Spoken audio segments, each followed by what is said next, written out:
اور یہاں پر آپ کو اہم خبر دیتے چلیں، خیبر پختونخوا کے مختلف علاقوں میں ایک مرتبہ پھر زلزلے کے شدید جھٹکے محسوس کیے گئے، لوگوں میں خوف و ہراس پھیل گیا۔ آپ کو بتاتے چلیں خیبر پختونخوا کے علاقوں سوات، منگورہ اور گرد و نواح میں زلزلے کے شدید جھٹکے محسوس کیے گئے۔ زلزلہ پیما مرکز کے مطابق ریکٹر اسکیل پر زلزلے کی شدت 4.2 ریکارڈ کی گئی۔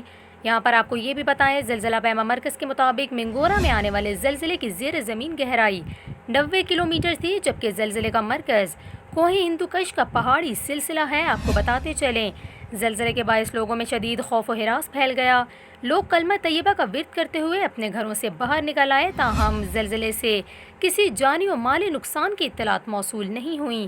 یہاں پر آپ کو یہ بھی بتائیں، اس سے قبل بھی خیبر پختونخوا کے علاقے کوہاٹ اور گرد و نواح میں 4.8 شدت کا زلزلہ آیا تھا، تاہم کوئی جانی و مالی نقصان نہ ہوا۔